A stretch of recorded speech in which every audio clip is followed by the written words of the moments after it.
Howdy kids, and welcome to part 2 of We the People. In 1787, delegates from 12 states traveled to a convention in Philadelphia to figure out a better plan for governing the country. Congress had instructed them to revise the Articles of Confederation, but some were thinking well beyond that. James Madison of Virginia, the first delegate to arrive from out of town, had studied how nations worked and was convinced America needed a much stronger government than the Articles could provide, and soon.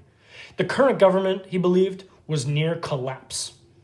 In his room at Philadelphia boarding house, Madison, a small man of great learning, labored over a plan to present to the convention. His boldest idea was that the nation's government start with the people. As it was, state legislatures were choosing the members of Congress. Madison proposed that the people have a direct say in who represented them. The great fabric to be raised would be more stable and durable if it should rest on the solid foundation of the people themselves. James Madison. George Washington, who had returned to a private life after the Revolutionary War, arrived in Philadelphia on May 13th, the day before the convention was scheduled to begin. Although he didn't like leaving his beloved home at Mount Vernon, Washington came to the convention because he was worried. 13 states, all pulling in different directions, were bringing ruin upon America, he believed. Bells rang out to celebrate Washington's arrival, and joyful crowds gathered to meet him.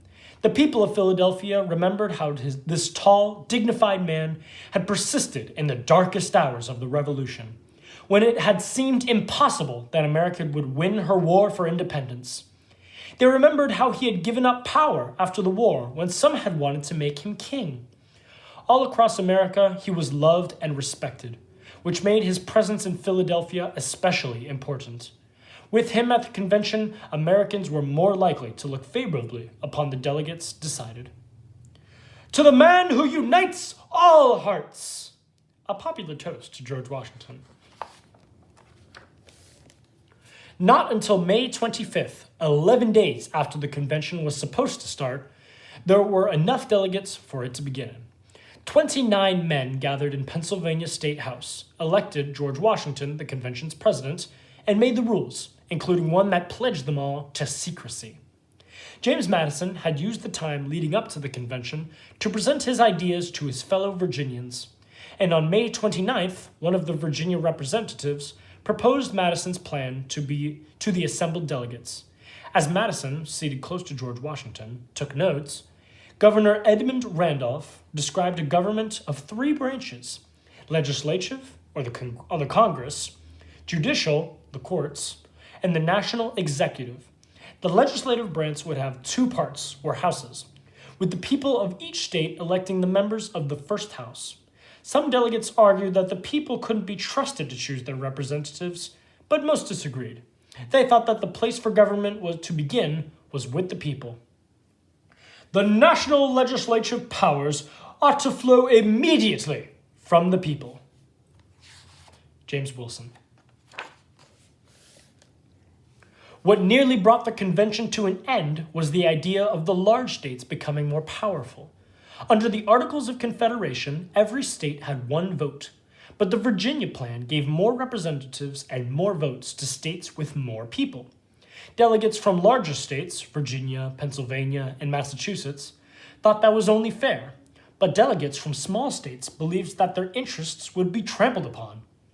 William Paterson of New Jersey, scolding the delegates for going so far beyond the Articles of Confederation, presented a plan that preserved equality in voting. It was rejected, but the small states would not give up, and delegates continued to argue bitterly. We would sooner submit to a foreign power than submit to be deprived of an equality of suffrage. What did I just say? We would sooner submit to a foreign power than submit to be deprived of an equality of suffrage. We would sooner submit to a foreign power than submit to be deprived of an equality of suffrage. John Dickinson. The oldest delegate was an inventor and statesman, Benjamin Franklin. At 81, he had trouble walking and was carried on a seat and chair from his home to the convention. Franklin commanded great respect, but not even he could get the quarreling delegates to put their anger aside. Through most of June, they fought, their tempers made worse by the hot weather. It was sweltering as Roger Sherman of Connecticut proposed that in one house of the legislature, states be represented according to size, and the other, the Senate, each state have an equal number of votes. But the idea went nowhere. Large states were not willing to give up anything to the smaller ones. Dr. Franklin suggested that the delegates send for a chaplain to lead them in prayer. The leaders of the revolution had sought God's help, he said, and so should those who are trying to build a nation.